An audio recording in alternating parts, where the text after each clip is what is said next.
welcome to the Imposter Syndrome Club. I'm Alice. I'm joined as always by my friend and collaborator and amazing all-round human being, Jessamy. Hello. Hello, Alice. How are you, my gorgeous girl? I'm so good. I'm loving this cruisy January flying beneath the radar start of the year where everyone thinks that everyone else is on holiday, so you're not really that accountable for anything. Yeah, it's nice, isn't it? It's like expectations are that little bit lower. It's the opposite to that like crush feeling of December where you're like, get it done. For some reason, it's like there is no life post-Christmas. Yeah. Got to catch up with everyone before Christmas. Got to see you before Christmas. Which is like, why? I was talking to my friend Kat, who's a photographer, and this was sort of like the end of whatever the date was, sort of like the end of that week pre-Christmas, so like the 22nd or something maybe. And she's like, oh, I got to get out my like summery thing. I got to get it out before Christmas. And I just went, why? She was like, oh. Wait, what's a summary thing? Oh, sorry, I didn't explain that well. So like a thing that she would send out to her clients or post to her Instagram that's like a collection of her work throughout the year, and thanks for being wonderful, blah, blah, blah. Like a review. A review, that's a better word for it, yeah. We're at Christmas drinks because we run our own freelancer Christmas party. This was our 7th year of doing it this year. I love, as someone who's been at most of them for the last 5 years, it's the highlight of the Melbourne cultural calendar. I like to think so. It's true. It is super fun.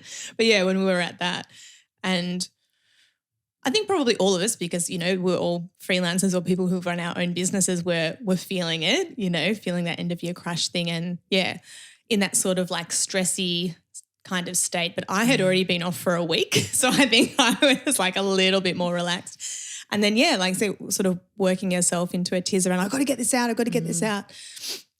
But why? Like even if you got it out on the 9th of January, well, who cares? Firstly, there is life after Christmas. No one cares. And secondly, if anything, I don't know, like you're then pushing to get stuff out into inboxes that are crammed full of a million other Christmas emails. Like something that still blows my mind is companies that send like a generic Christmas email, but that don't have a personal relationship with you.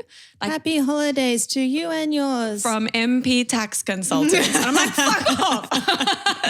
Oh, thank God. I've been waiting to hear you print it out and put it on your fireplace. Who did like one kind of social media course somewhere and it's like, oh yeah, engagement. I'm like, guys, just don't. Yeah. It's fine, don't. We were talking about this morning, actually, because I was saying to you, Alice, that we should start an email list for the podcast. Just a little peek behind the curtain. You can imagine my response. Well, but I've been the same, right? Because I don't, not only do I not ever read email newsletters, but I get irritated by them. It's like, why do you exist? What purpose are you serving? And because I'm the center of my own universe, to me, I'm like, well, if I don't read them, no one reads them, and therefore they are pointless. But there are a couple of things around it. One being, you don't want to be completely reliant on a platform like Instagram, which really, other than the podcast itself, is the only way that we connect with our beautiful listeners. So if something was to happen, Instagram crashed. Elon Musk buys Instagram. Right. Who fucking knows? Or they do some ridiculous shit to the algorithm and we never get on people's feeds again or whatever. It's just, that little bit of a risk.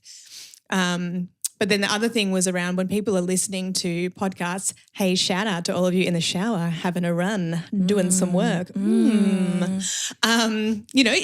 that's how I listen to podcasts. It's a secondary activity. So giving people the opportunity to, like resources that we mention or links that people might want to follow when they're actually at their desk and can do something about it. And I think I hadn't thought about it. That's why things like that, like Merry Christmas from blah, blah, blah tax consultants is so frustrating because it's like, what? This isn't serving anyone. Yeah. But if you could think of it or do a version of it where it's short and it's useful and it's to the point, then thinking about it more as like an actual gift rather than an ask or a like just because, you did some marketing short course and in 2002. They were like, Exactly. email's the way of the future. I totally agree. And if I think about the few subscriptions that I do open, and they probably maybe like 4 newsletters that if I see, I'm not religious about clicking the kind of updates tabs on my Gmail, excuse me. But when I do, the kind of 3 or 4 that I open are ones where it's someone has put something in there that feels like a little present. And I'm like, oh, thank you. So that is, to that point, that is what we're going to be starting doing, a sort of a version of the show notes and any extras that we've stumbled upon in the week that we think might make someone smile or might make you happy. And we're not trying to sell shit. So there's that. Yeah, no, we have literally nothing to sell. Yeah, that's cool. You can open it or you could not open it, but we're going to make it with it's love. for you. Yeah.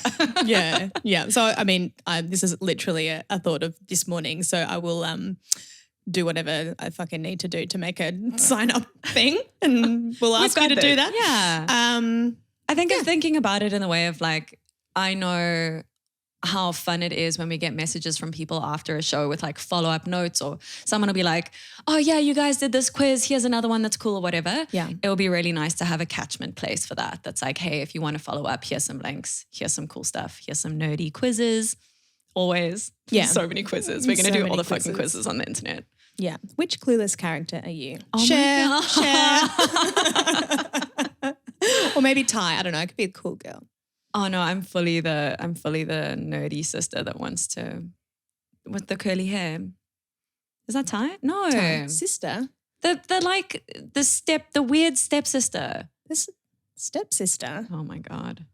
All right, we're going to have You mean the new girl at the school? Yeah, with the curly hair. That's what the She's not a stepsister though. She's Paul Rudd's stepsister. Oh, No. Paul Rudd is the stepbrother and she's Paul a Rudd friend. is a stepbrother. Alice, you disappoint me. Wow. Boy, am I embarrassing myself on national airwaves. Paul Rudd All right. is a stepbrother of Cher. Cher is the main character. Yes. She's Alicia Silverstone. Yes. Ty is, what's her name? Brittany Murphy with the curly hair. She's the Yes. new girl at school. She's no one's stepsister. All right. I mean, she might, we don't know that for sure. Jessamy's face is like, make it stop. Make it end. Okay, yeah, I'd be really cool. shocked if people couldn't hear my eye roll then. The sound of your iris is scraping the back of your eye socket as they just, it looks like an exorcism. Right, I'm sorry. I'm back up to speed. I stand corrected. I'm sorry to be such a fucking cunt Guys, about the Clueless cast. I am not too, it's not too much to apologize. I'll own my mistakes. I've let us all down, mainly disappointed myself. Look, thank you, Alice. I appreciate your apology. I'm not angry. I'm just disappointed. Can we talk about that closet in Clueless that blew all of our minds, where it was like the computer, she had the little computer simulation that put the outfit together and then the rotating clothes rack, and we were oh my God. It was so, this is the future. Oh, I coveted that thing so much, and it's so funny when you look back at it.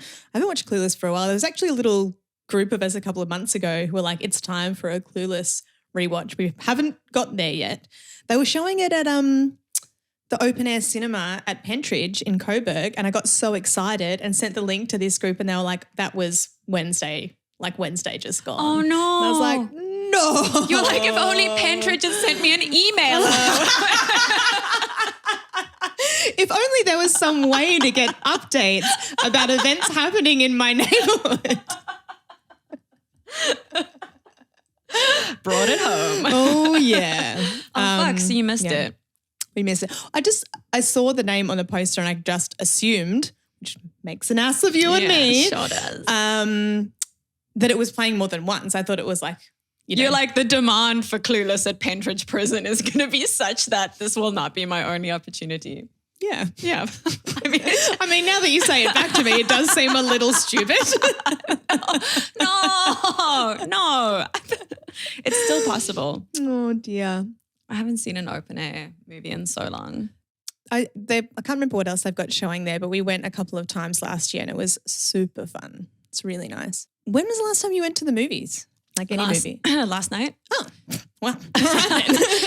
We went to go see, it was actually so beautiful and weird and strange. It's this Colin Farrell movie called The Banshees of Inisherin, I think. I don't know. Oh, Dan was talking about this the other day. Yeah. Has he seen it? No. It's really cool. Like, so it's the same director as In Bruges, and obviously also got Colin Farrell. So I knew nothing about it, and I was expecting this kind of like, I don't know, comedy, action-ish sort of thing. Mm. And it's just this incredibly strange movie. And the premise is it's a small island off the coast of Ireland. And it's just two guys. Confusing. Yeah, already. I know. I'm trying to pronounce it. Island off the coast of Ireland. And the premise is just basically like these two friends who've been friends for years. One day the one guy wakes up and doesn't want to be friends with the other guy anymore. Oh, wow. That's it. That is how it begins. And it's just the exploration of, and I thought of you so much because I know we've spoken about the difficulty of friendship breakups as adults and how there's just no real conversation around that particular form of heartbreak.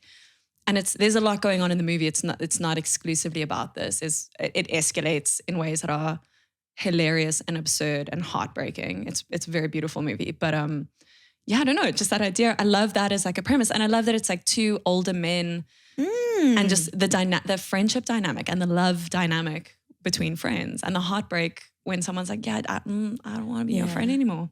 Oh, I love that. Yeah, check it out. It's strange, but it was very moving. Oh, how beautiful. What was your last movie, like proper big screen movie? We went and saw oh God, come on, brain, at the Thornbury Picture House. Give me what's the the like 80s vampire movie? Oh my God, with the Coreys in it. Lost Boys. Lost Boys. That's not at all. Should watch it. It holds up. I thought it held up. Yeah. I mean, it's a silly like teen vampire movie essentially, but it was very fun. So went with a group of people there.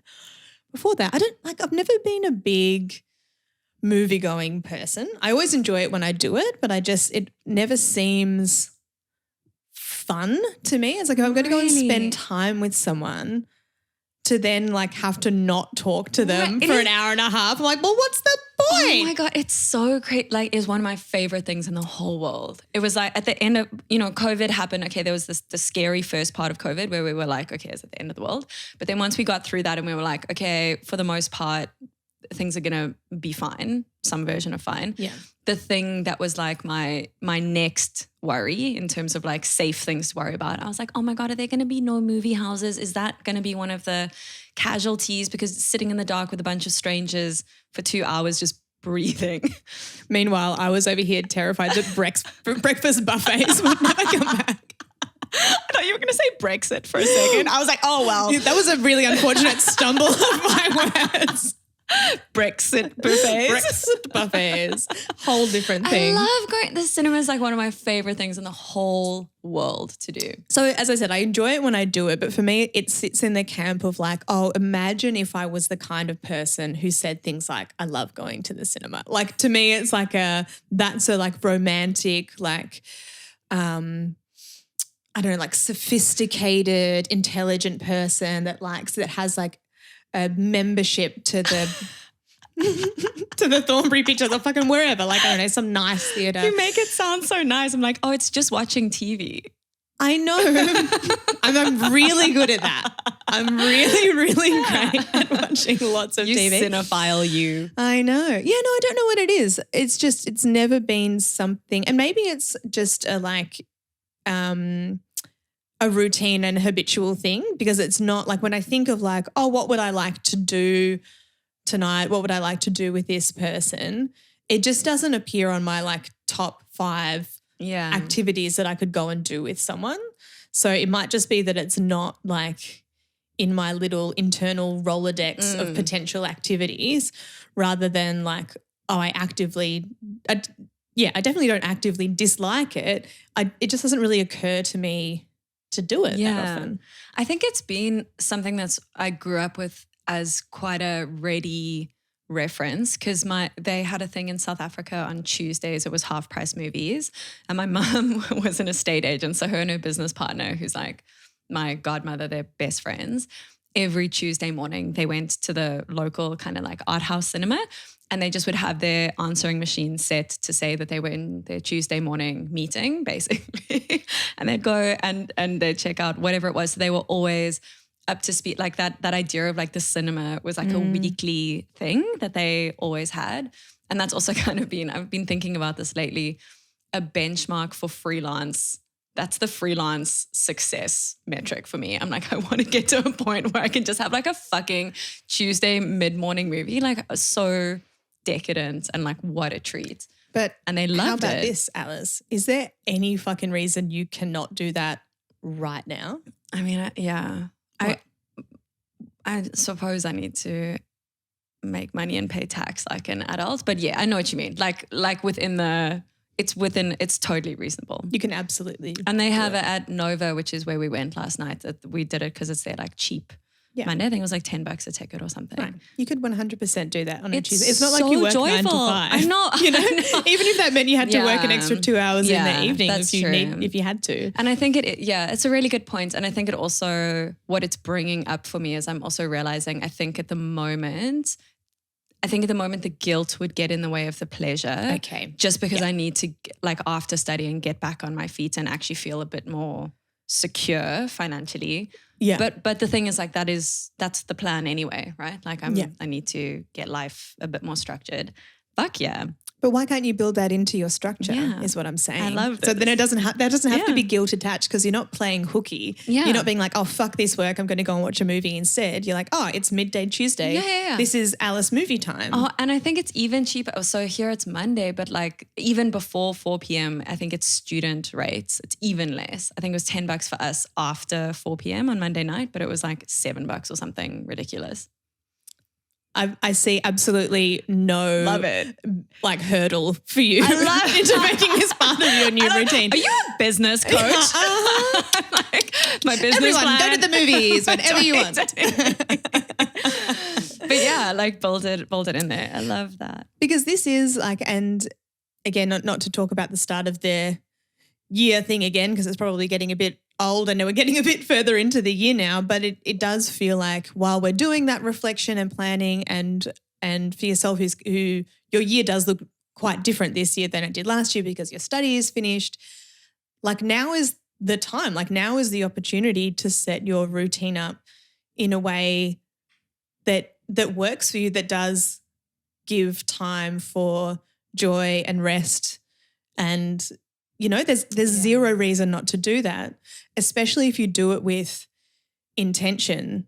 Yeah. And then hopefully that would alleviate the guilt side of things. I think that idea of intentionality is so important to it because you can do exactly the same behavior, but it's how you've gone into it that's going to completely change it. And I think it's if I'm sitting under a pile of paperwork and life is messy and things are not in control, and instead of dealing with that, I fuck off to the movies. Yeah. Not okay. But if it's a case of like everything's under control and also within that, I'm like, oh, cool. Monday, it's the Monday afternoon, 3:00 show. Like I'm off now. I've gotten everything done. Planning for that would feel qualitatively very different. Yeah. And maybe also it's that thing of like you fill the space you have, like I fill the suitcase that I have for going away for a weekend. You fill the time that you have with the tasks that you have to do. But if you know, okay, I've got a hard stop of 2:30 to get to the 3:00 show, then maybe you just have super productive Mondays. Yeah. No one hates that. I had such a good Monday. I didn't even tell you this earlier because we just came and set up and straight away. But literally within the space of an hour yesterday, I woke up, I was having my coffee in the morning, and the thought of going into my bedroom after a fucking year of sitting, typing a thesis in what is my bedroom and office, and that space just feels smaller and smaller every day. Yeah. And I was like, this is really fucking bumming me out. Like I don't want to go in there. I feel like the world is starting again. Beginning of January, things are happening. And the thought of being like alone in my house, in my bedroom, I was just like, nah. And I randomly sent a text to a friend of mine where we used to share studio space like 3 years ago. And I was just like, hey, Michael, like wondering if you've got space. I don't know, like what's up? How you been? Whatever. Like within 20 minutes, he was like, come on over, pal. I got there, I sat down at a desk. He walked up to me. He just says, welcome home, and puts the key next to me. Aww. That happened. It was before 11 a.m. Oh, that's amazing. Yeah. Alice. Yeah. From the beginning, like from the idea to being like, I guess I'm working here now. Cool. Yeah. It was amazing. Yeah. And it made such a difference. I love it when those things, and it happens so often that you think, well, when I say you, I mean me. I think I would learn the lesson better of when you've got this thing that you put off, right? So like sending that email to someone like, oh, maybe I should think about getting a studio space. Like you could easily have put off sending that email for another 2 or 3 weeks. Totally. Or more. That would be my usual brand. Right, because it would have taken you 30 seconds to write the email and send it. And then by the end of the day, you're in your new space. Yeah. Amazing. But I wonder why we put up these like hurdles, these blockages between us and a very fucking simple task. Yeah.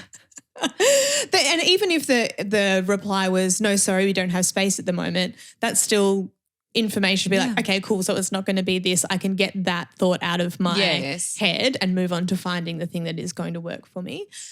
There's that sort of thought thing around like if something's going to take you less than 5 minutes, do it now. And some days when I'm in my productivity cyclone, I'm really good at doing that. Other days I will leave like unread emails. Like I won't even open them because I think like, and they're not even like, it's not even anything scary or bad. It's not like from the tax man or whatever. It's just like, oh, if I leave it unread, then I'll remember that it's unread. Do you know what I mean? Rather than like starring it or something that's not as obvious and thinking I'll come back to it later. But then the longer I leave it unread, the less likely I am to open it. Yeah, I know exactly. Like, why? And these again, like they're not big. Like it would make more sense if it was like, oh, it's like I'm waiting for a response, or I thought someone was angry at me, or I thought it was going to be some sort of scary thing. It's not. These are just like regular things, and half the time when I open them, it's just like, great, thanks. Yeah, that was the whole thing. I'm like, I could have just read that 4 days ago. I can relate to this so hard, and also, I don't know if it's the same for you, but I've noticed I have different barriers to entry for different formats in a way that makes no sense. So for example, if you WhatsApp me, you're 85% likely to get a response. If you SMS me, you're 75% likely to get a response. If you email me, that drops down to 50%. Like the platform changes, which makes no sense because these are all happening on my phone. So it's like the same interface. It's text coming into my phone. It's text leaving my phone. Like there's no physical reason they should be different, but they feel really different to me when they arrive. The most interesting thing about that to me is the difference between WhatsApp and SMS, because I understand the difference between, even if it's like exactly the same amount of text or whatever, there is a history of formality around email, even though it's not really like that anymore. But it feels heavier. It feels like you have to like a task to sit down and do. It's not. It's the same, but it has that history, so it has those connotations. So it makes sense that that's how we think about it, that it needs to be more of a like considered task. What do you think the difference is between WhatsApp and SMS though? That's a really interesting one to me. I think it's maybe a weird throwback from before data was completely ubiquitous, like when you still had to count data and pay for SMSs. Oh. So WhatsApp is like, oh, you're using that on someone's Wi-Fi. You can send as many short, like random, whatever comes into your head, you can just bounce it up and down. SMS is like 25 cents each or whatever. I mean, which is great. This is like 15 years ago. Yeah, but I sound like an ancient person. But I think that's so interesting. I reckon, you're probably spot on. But those things, like obviously you're not aware of them and you're not there going like, I won't reply to this SMS because I don't want to spend the 25 cents. But they just like, they're sticky, those things. Yeah. And then you get to this point where, like 15 years on, you don't know why you're less likely to send the SMS. Yeah, this is the first time it's like I'm unearthing it as we speak in real time. And there's something that's so liberating about when you say the silly thing out loud. I'm like, oh yeah, that's true. And also ridiculous. Yeah. It's so funny thinking of like prepaid phones and running out of credit or running out of battery. Do you remember like you put your SIM card in someone else's phone and your phone would die? Yes. Like, can I put my SIM card in your phone was something that used to be said a lot. You would in the never, 90s and early 2000s. No. You would never. That would be such an insane violation. So I was like, absolutely not. Yeah, because our phones are an extension of us so much these days that it would, I don't even want someone to take the cover off my phone. Yeah. It was going all naked. Be like, no. Buy me a drink first. Yeah, right. Right. But then it was not at all. And you could easily, like, I feel like leaving phones at home was much more, like, you wouldn't necessarily mean to, but it was fine. Like, it wasn't a big deal. And you would be more likely to accidentally do it because the stakes were so much lower because it was just SMS and phone calls, I guess. I get anxious for other people when they leave their phone at home or their phone runs out of battery because I know in my mind, I'm like, I know that now that this is going to be just at least 15 to 20% of their brain is just every so often going to be feeling a bit anxious about it. Yeah. Which means that they're not going to be present, which means like, and I'm like, well, the whole thing's fucked. Do you ever do like intentional phone-free time? I used to. I haven't so much recently. I used to be quite good about in the evenings not sleeping with it next to the bed. And I've gotten so bad at that. It's now like, it's that classic thing of that you hear everyone say. It's like, oh yeah, it's the last thing I see before I fall asleep and it's the first thing I see in the morning. But I do also listen to audiobooks at night to fall asleep. So I have it next to me telling me a story. That's quite often. Yeah, I tend to do that too. But I know I go through waves with it. I'm bad. In general, I'm bad. The only time I don't have it, we never take our phones when we walk the dogs, which is like half an hour out of the day, but it's something, which is nice. But what was I going to say? Phones. Oh, like going to bed, waking up. Yeah. I don't know. Oh, yeah, that's what I was going to say. So I think I go through periods of time, like I had you can put like a time limit on your devices. So between I think I had it set between like 9 p.m. and 9 a.m. or something like that. But it just became tricky because of things like there are things you have to use it for work things sometimes, or like, uploading the podcast at a certain time or whatever. I'm also very much making excuses now. Like there are answers to all of these problems. There really are. You're like the things I have to do, like when I'm on call and the hospital need me for surgery. Right. Yeah, exactly.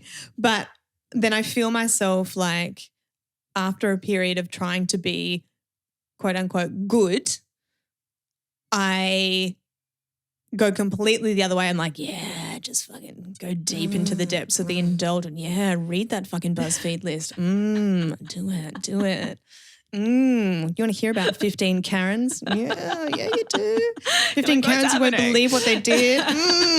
Do you get, I've just noticed also it's the muscle memory associated with my phone. So basically I still have it and it's now become invisible to me, but I still have it set to like 15 minutes of Instagram a day, right?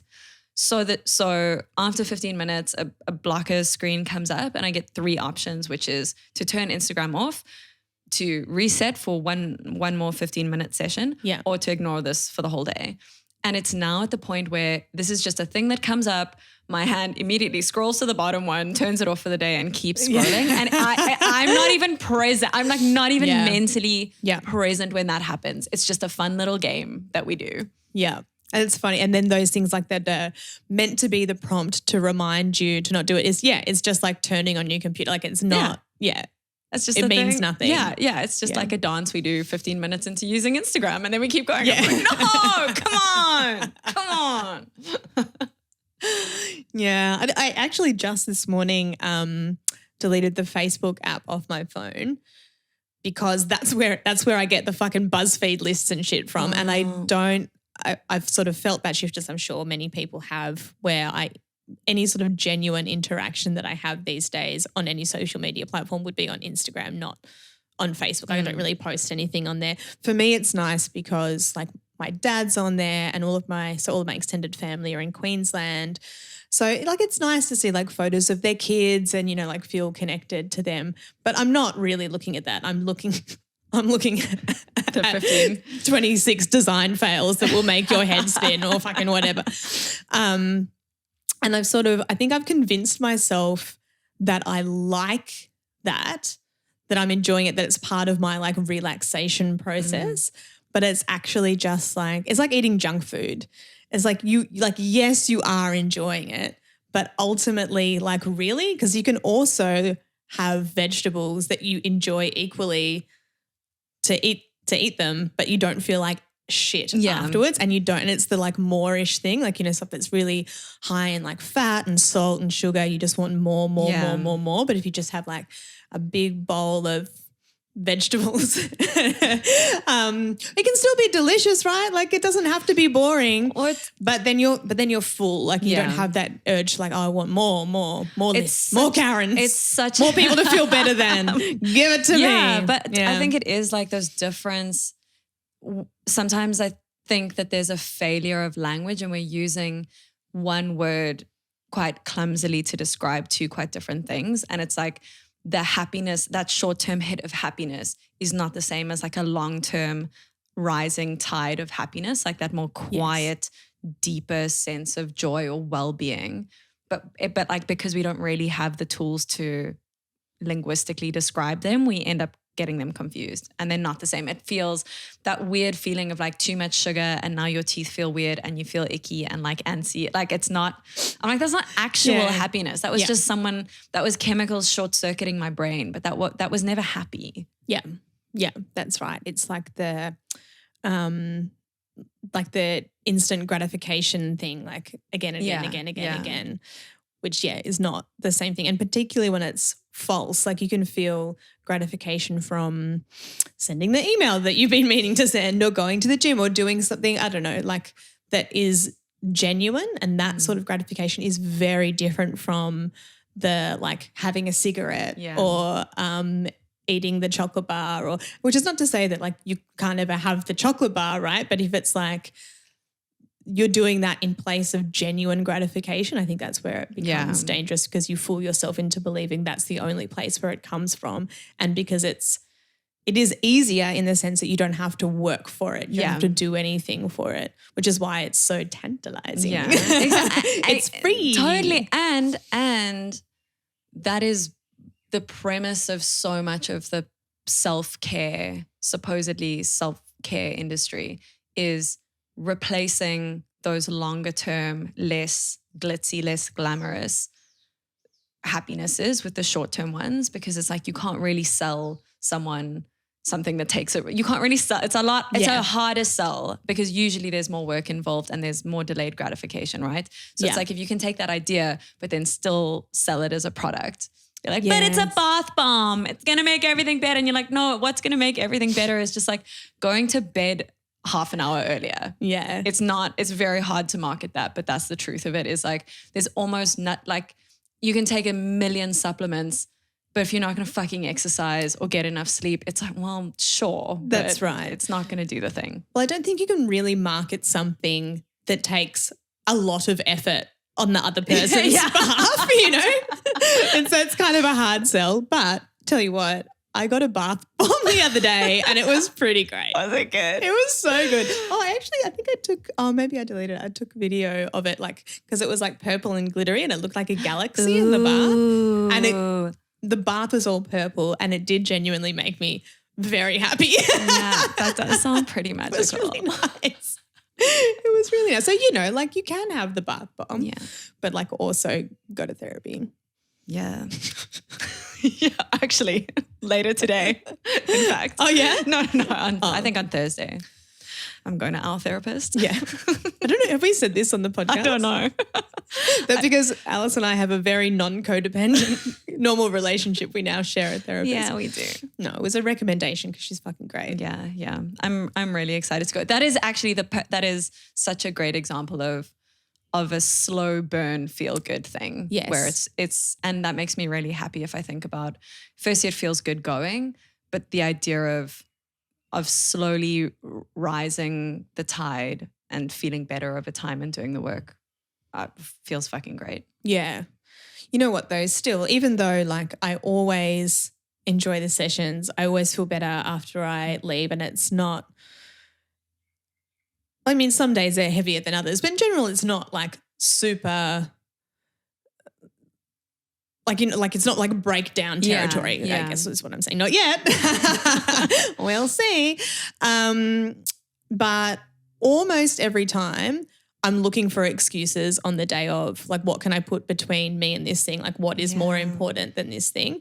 And it's something that is like very, very obvious, which is good because I can recognize it and be like, no, you're just putting like, there actually isn't anything more important than this. You're like, just putting it in front of it. Do I have a scratchy throat? Is it COVID? I don't know. Like exactly. Yeah. It's what I used to do when I had driving lessons. Because I was so, because I was a very late bloomer to driving. I was almost 30 when I got my license. And I was really, part of the reason was I was really scared of driving. I was really, really scared. And that just gets worse. The longer you leave it, the scarier it becomes. And it hadn't really been that much of a problem for me because I used to live in Fitzroy. Like I could sort of walk everywhere. I wouldn't have had anywhere to park a car anyway. And so it just never really mattered. But then, you know, it just gets more shameful as you get older. And, you know, and also being in partnership with someone that they always have to be the driver, and that doesn't feel fair. But also with work, I was traveling around a lot more for work, and the main thing it came down to was I couldn't deal with the sheer embarrassment of having to ask to get like taxis reimbursed. Ask a client, be like, you've got to restart the explanation from the top with every new client. Yeah. Like, oh God. Yeah. So I was like, I can't, like, I'm a grown-up person. I can't do this. And also not super fair on Dan in a partnership to put 100% of driving on him, although he does drive most of the time now, but that's because he prefers to. But yeah, so I'd sort of made the decision, and Dan, bless his heart, gave me a lot of lessons as well. But you sort of need to do the lessons with, like, the driving instructor teaches you how to pass the test. Yes. And then another human being and experience teaches you how to drive. That's how I feel about it anyway.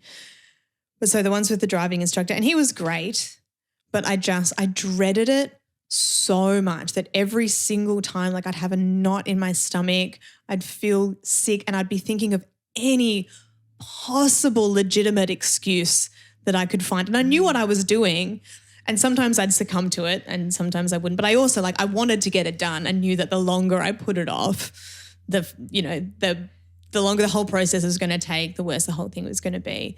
But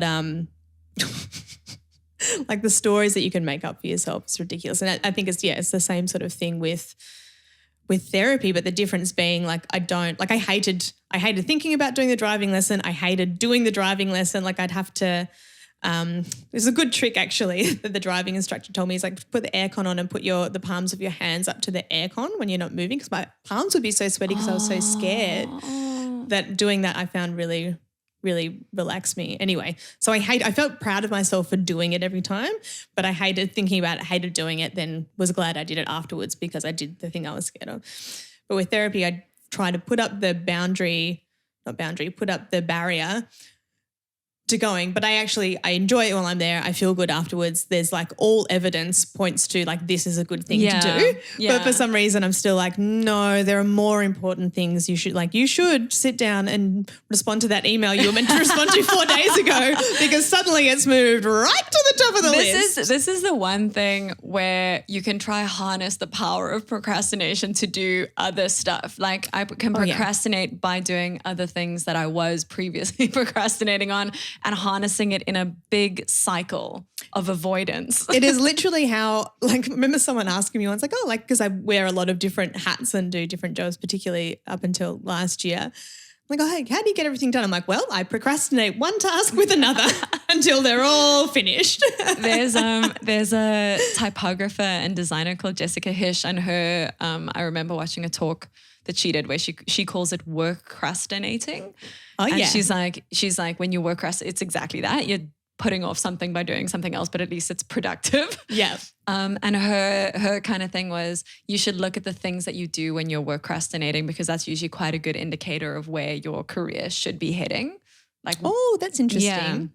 But I feel like I pretty much always want to do the thing that I'm not doing at that moment.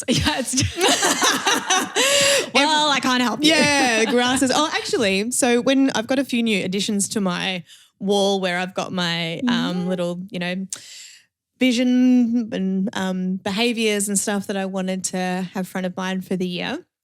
a couple of quotes that I found useful. And one of them was from, of course, from Glennon Doyle's podcast that I'm talking about this week, which is no one thing is more important than another. And this will be something that I think will be super useful for some people and make no sense to others. And I think it's just really about, where you're at, but also like what sort of language you find useful. Use it or don't use it. So I saw you shared this on Instagram yesterday or the day before, and I cannot wait to ask you about this because this is going to sound ridiculous, but like I don't get it. Yeah. I just don't get it. So for me, it's an exercise in being present. So because of this exact thing that I always feel like I want to be doing the thing I'm not doing right now, or more insidious, that I should be doing the thing that I'm not doing now, which I get a lot. Like I feel like I walk through life with a low hum of guilt at all times that I should be doing something that I'm not doing right now. So when I'm working on the podcast, I feel guilty that I'm not working on my business. When I'm working on my business, I feel guilty that I'm not working in my business. When I'm working in my business, I feel guilty that I'm not doing creative mornings. Like there's a lot of, and then add the layer of that, being a good friend, being a good wife, being a good daughter, walking the dogs. Like there's all of these layers, like domestic shit, therapy, all of these things that I feel I always have this low hum of guilt that the thing that I'm doing right now is not the most important thing. And that's why this resonated so much for me. Wow. It's also like, it's kind of not true in the sense, like you could argue it's untrue that like, of course, some things are more important than others, but I want to believing that it is true is a useful belief for me. Yeah. So it's just around feeling whatever I'm doing in this moment, right now, this is the most important thing to do. And walking the dogs is just as important as presenting at Creative Mornings, is just as important as calling my dad, is just as important as reviewing my social media processes or whatever, you know?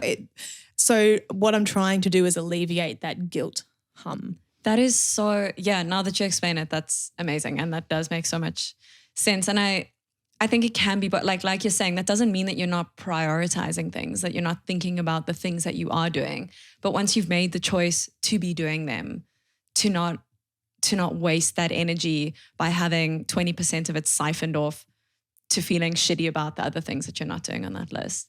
Yeah. And I think I'm trying, rather than thinking of it as prioritizing, thinking of it more as planning. So usually, sometimes it happens, sometimes it doesn't. But the idea is that on a Monday, I just put like really high level like dot points of what I'm going to do each day of the week. Today, podcast, and finish off these illustration things. Tomorrow, something, like very high level tasks that I'm doing.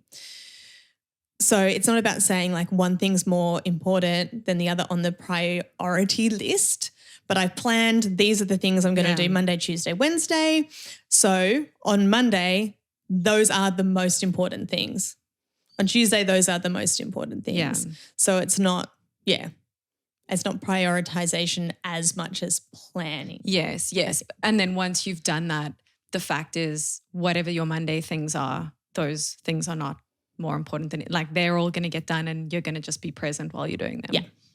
Yeah. I think I think that's really powerful. There's so many times that feeling of all the other things that you could be doing feel like this wave that can come and overwhelm you. And I know it's often been not only for every one thing are you doing, are there 20 things that you're not doing?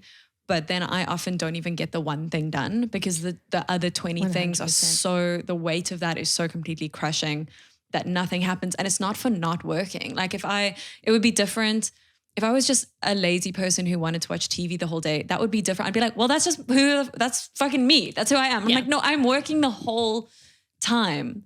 But seeing that energy not reach any kind of fruition and not be able to move any dial forward because you're so focused on the things you're not doing. Yeah.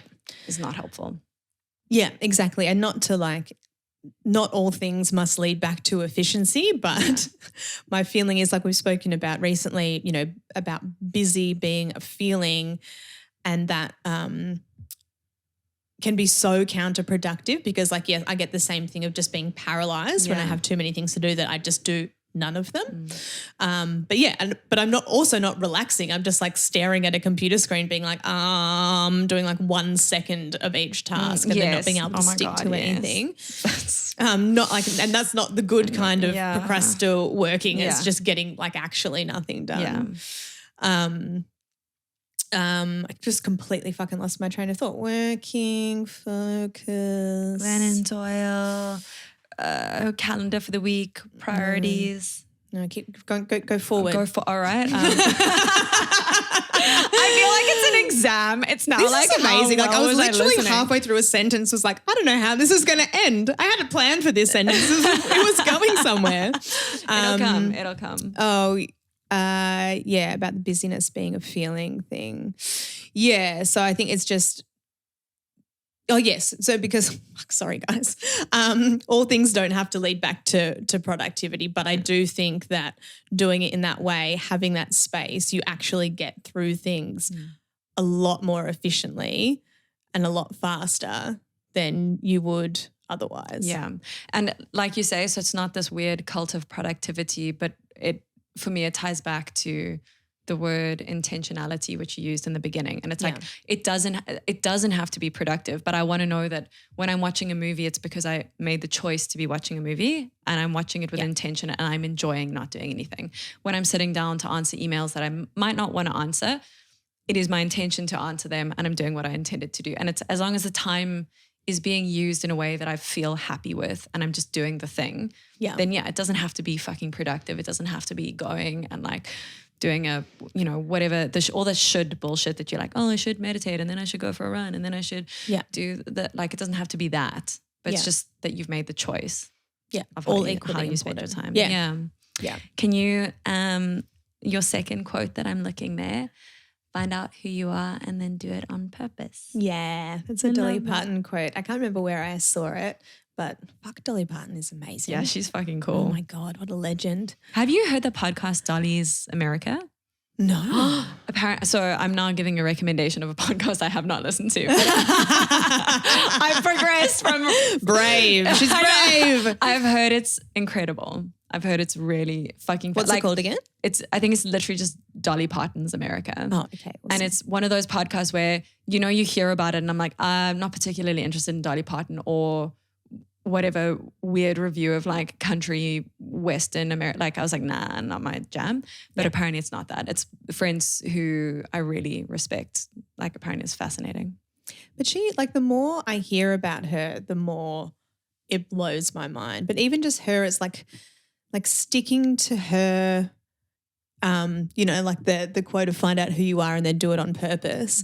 I mean, she embodies that completely. And to be the sort of like, I don't know, pinnacle of femininity in some way, have like the big blonde hair and the over the top makeup and the big boobs and the, the whole thing. But no one could make a joke of her because she was so in it. Do you know? Not that there weren't plenty of jokes made, but like they couldn't hurt her. Yeah, you know what I mean? They knew couldn't exactly touch her what she was doing. Exactly, because she knew what she was. She was doing it on purpose. Like that.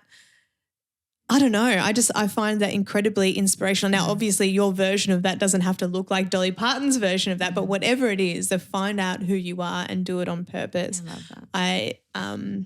I think is awesome. And I think she chose a particularly, when I say chose, I mean, I guess she didn't choose it. It's just who she is, but that's a particularly like rough and difficult path to be that, to present yourself as a woman in that way, something that can be so easily like poked fun of or, torn down or, just like made the butt of a joke, but been so incredibly successful and done it with such like poise and humor. Yeah.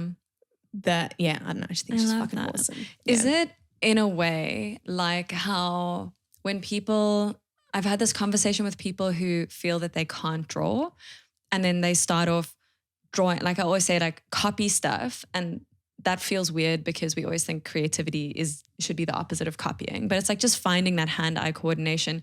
But more than that, it's like in the act of trying to copy the thing, you will inevitably make mistakes.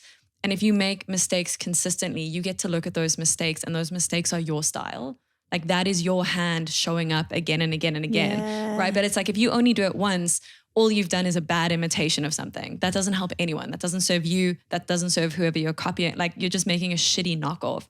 But enough knockoffs and then the pattern, that's who you are. And then you can do that on purpose, and that's style. I fucking love this analogy, Alizini. I wasn't sure how it was going to work out. It's like, I think I have a feeling that Home run, baby. Home run. We did it. I love that because that's what you do, and that's what so much of your teens and into your 20s is exactly that. And that's why I think we should all fucking like lay off young people trying on a million different styles and subcultures and stuff, because you got to try a bunch of stuff on to see what fits. And more often than not, I imagine it's like some people find their thing, their style in one of those subcultures and like, oh, this fits, this is me forever.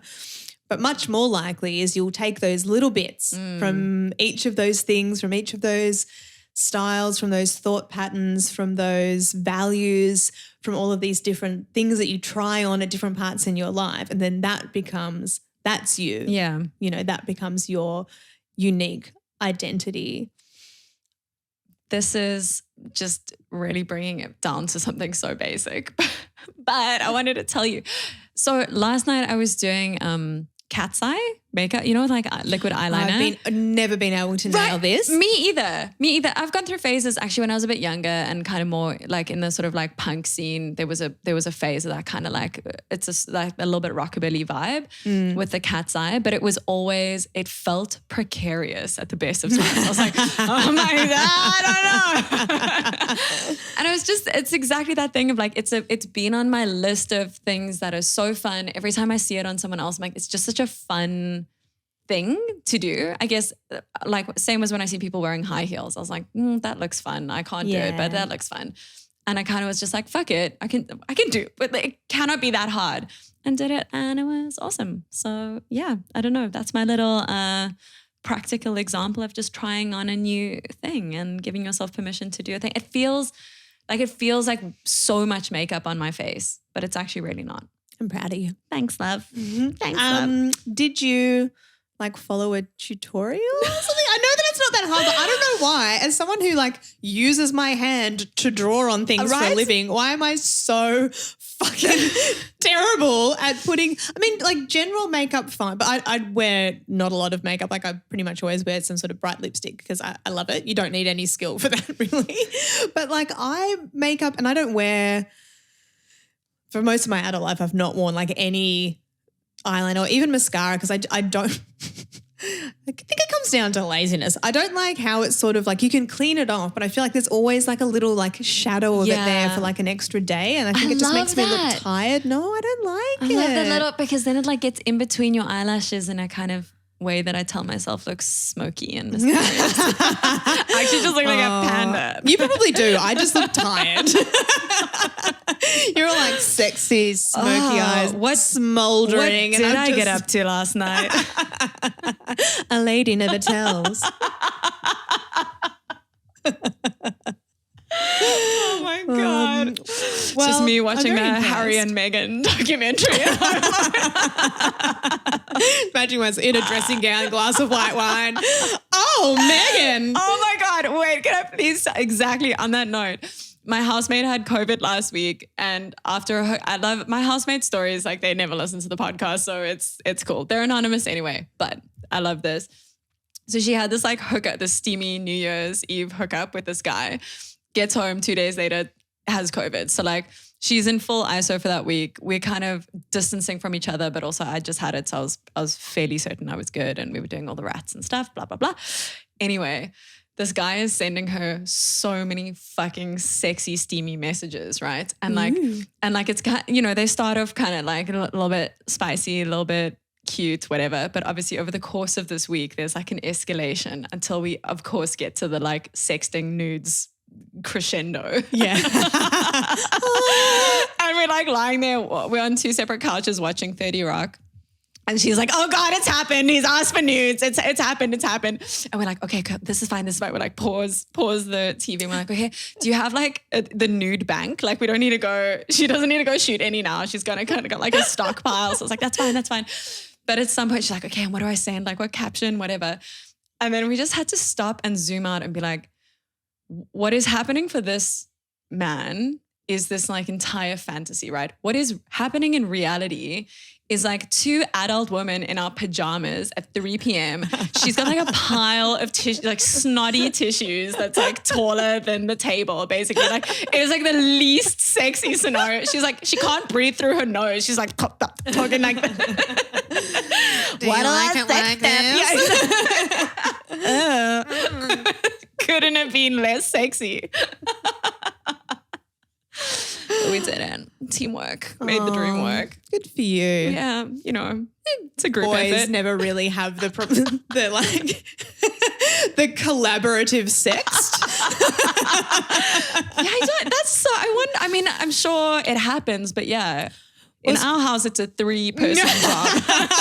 They're probably the best sex anyone's ever gotten. Talking to Dan about this the other day, I can't remember why it came up, but talking about like, talking about sex with friends, particularly like when you're younger, growing up and stuff, and obviously generalization, but that boys usually, if they were talking about sex with each other, it was more like of a conquest thing if they were to talk about it at all. Plenty don't, like plenty, I'm not saying that all boys are like that, but it was much more likely to be, oh, check out what I've done, what I have achieved. Whereas my experience of talking with friends about sex as a young woman is more about like what's going on here? Is this normal? Like, and what do you do when this happens? And it's much more, collaborative. I guess it's around information sharing, which is really interesting. And it's super fucking useful. And I also had a few male friends growing up, like platonic relationships with dudes who we would have those sorts of conversations, and fuck, it was so great. It was like having a man on the inside, it was like having a secret spy. You're like, how does this work? Yeah. And like, what does that feel like? And what's the deal with blah, blah, which was so, so great. But and I guess, I mean, there's probably like a little bit of a safety element, like not that that's necessarily front of mind, but when it comes to girls comparing notes, there's probably, I don't know, like something that you want to know what sort of normal, for lack of a better term, or not, or I don't know. Yeah. And not in, I know what you mean, not in any kind of like kink shaming way, but just in terms of like you're still working out what your boundaries are, and it's really helpful to hear, especially like you can say yes to whatever you want to say yes to, but it's really helpful hearing that you have permission to say no. Because at that age, I know I didn't feel that. Like I felt like me saying no to anything would be me being this repressed prude. Yeah. And actually, you're like, oh, no. You get to say no to whatever the fuck you want to say no to. Exactly. And there's a big difference between like 2 young people exploring their sexuality together in whatever fucking way they want to, and one person making the other person feel very pressured into doing something they are not sure that they're comfortable in doing. And you kind of, it sounds like, oh, you would know that. But I think as a young person, you really don't know all the time if it's something that you're comfortable doing or not, because everything is new. Exactly. And I think that sort of, note comparing as a young person was so useful. And it's a bit sad that boys don't get the same thing. Maybe they probably do now. It's probably a different world. I feel like people are a lot more open. Well, some people anyway. Yeah, and some there are less gender lines with that sort of stuff. I know. It's been so nice. Whether I can't. I would have to fucking hope that that's not what it feels like to be a boy in the world. But also, there are so many ways to be a boy in the world as well. That it's like I'm sure that in inner Melbourne suburbs there are parents and peers doing amazing work with young boys and giving them the language to do that. And then there are other parts of the world where they still are trapped in this patriarchal, lonely way of being. Yeah. And the girls are probably not having those conversations either in those communities, unfortunately. It's something that's been, and I think I've said this to you before, maybe on or off the pod, I don't know, but just the gift of living with other adult women, because that was I never did the share house thing. I moved straight in with a boyfriend at 20 and was with him for 14 years. So like, I didn't know that you've never done the share never, house thing. Never. And wow. amongst a million other reasons that it's amazing is just like, I don't want to use the word normal because it can be such a fucking toxic word. Yeah, I know. But just that idea around realizing that until sharing a space with two other adult women all day, every day, the only other images I really, that we get of women are adverts and movies and media, and obviously you've got your few best friends, whatever, but like the overwhelming imagery of what it means to be a woman in the world is mediated and is totally fictional. Like it's just bullshit. And it's been so amazing living with people and getting to see all the different sides of them. And this is so obvious in a way, but it didn't feel obvious. It's like I can see them go out and look beautiful. I can see them be strong. I can see them be smart. I can see them be worthy and deserving of love in a million ways. And I can also see them on a bad day. I can see them be tired. I can see them phone in sick when they're not sick. Like I can see them also do the stuff that until that point I was like, am I the only one that's like a bit broken sometimes? Like, and it's obvious. I know it's obvious, but there's something about seeing it firsthand and being like, oh, you get to have your off days and you're also totally deserving of love. Well, I mean, you say it's obvious, and maybe realistic is the word rather than normal. That's a good one. Three-dimensional. Yes. But I think even like you can see that written on a fucking inspirational tile on Instagram. You can hear that rhetoric, but we're not shown women as three-dimensional characters in most stories. I think media is catching up a little bit now. But hearing the thing of like, you don't have to be this all the time and everyone has their off days, you're like, yeah, okay, like cool. Yeah, thanks. But you also like don't believe that someone else's off day looks like your off day. You're like, yeah, okay. But like you haven't seen me on a Sunday afternoon. That's like, okay, but you haven't seen me hungover. You haven't seen me when I flip my fucking lid because the exhaust fan's left on. Like, and my weird insecurities and my weird bullshit. Mine are worse. Mine are weirder. You wouldn't understand. No one would ever understand, which is, But how would you know that unless you are like actually shown it? Yeah. So I know you say it sounds obvious, but I actually don't think that it is. I think it's the difference. I think you've so hit on this really important point with that idea of knowing the right words, because I'm like, I've seen a fucking 1,000 inspirational quotes about this shit. It's not that I'm unaware of the rhetoric, but there's a difference between someone can explain how delicious avo on toast is to you. They can write a whole thesis on it. They can break down the chemical composition of it. They can show you photos until you've fucking eaten it. Like it's a different way of knowing. Yes. And you can know all the right language. You can listen to all those self-help books. You can I'm enough. Do your mantra in the mirror every morning. Like it's not the same as feeling the thing. Yeah, definitely. I love my housemates. They're amazing. Aww. They're the best. Sending love to the coven, the love and coven. The coven. Yeah, I mean, look, there is not one part of me that would ever want to be in a share house again. But I'm like, and I lived in a few, and I'm so grateful, like that I had that experience before for moving in with a partner, and two of my housemates that I lived with for the longest amount of time. I had the place in Fitzroy, Nick and Kaz, who were already very close friends and remain to this day very close friends. But I think living with people, so we were in our early 20s, in a like what could best be described as a hovel. A warm but and location welcoming. was everything, baby. Location was everything. I'm imagining one of those little hobbit holes. It was literally not dissimilar because it had like brick walls. There was no like light that came. It was like a cave and like it was falling apart, but we loved it. But I think those like living with people and they see 360-degree Jessamy, all sides, all parts. I was also living with them when my mum died, so they really got a fucking view into the reality of Jessamy, and they were incredible. I'm eternally grateful.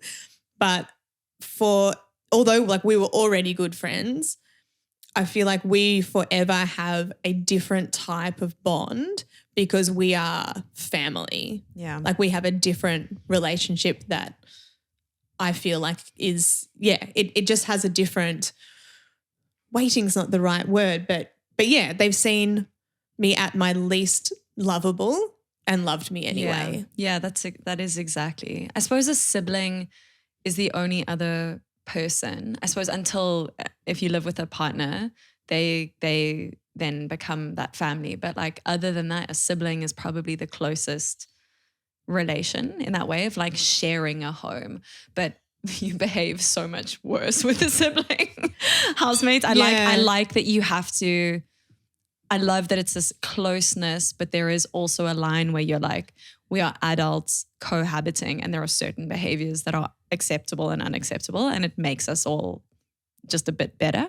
Yeah.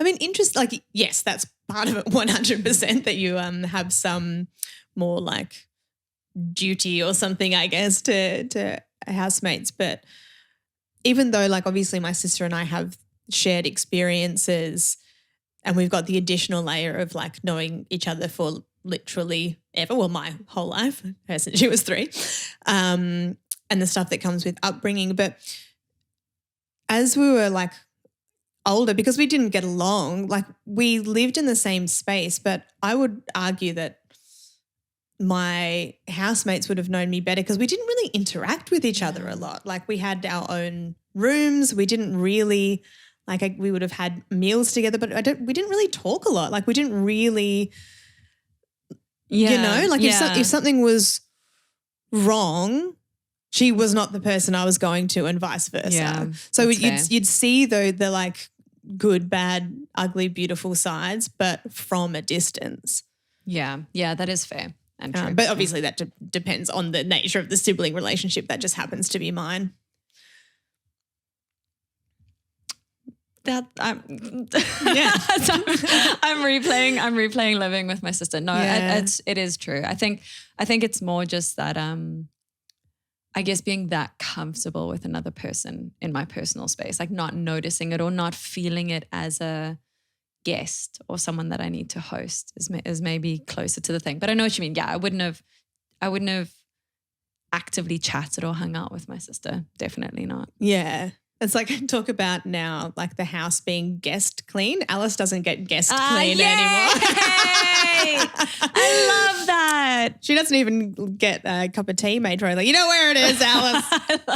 Pop the kettle on. The other day I offered someone else tea in your kitchen. I was like, would you like, we've got peppermint. Do you know how happy that makes me? Oh, me too. And this has been an ongoing thing. Like there's something, it's a beautiful symbol of where you are at in a relationship with someone when they're in your house and they open your fridge or turn your kettle on or go to get the tea or whatever. It makes my heart sing. It makes me so happy that someone feels that comfortable in my space to treat it like their space. Totally. I love it. I know what you mean as well. It's the best. Yeah. Should we go drink some tea? You can make it. You know where it is. Like this is just, it's like when you it's when you teach a 5-year-old, you're like, oh, we're gonna play this game where it's like you give me a massage. And the kid's like, whoa, cool. But you're so good at it. You're so good. Yeah, exactly. I'm like, okay, I'll make tea, Jess. I'm so good. You're so good at it. Good at it, Alice. I am. Well, I am. All right, darling. Well, let's go drink tea about it. Yeah, thanks for the chat. I love you too. Thanks for joining us. I'll see you next week. Goodbye. Bye. I did it quietly so Dan wouldn't shout at me. Thank you for listening to the Imposter Syndrome Club. Please follow us wherever you find your podcasts. And if you're feeling extra kind, rate and review. Or if you got any insights or value from this, share with a friend. You can also find us on Instagram at ImposterPod or online at impostersyndromeclub.com.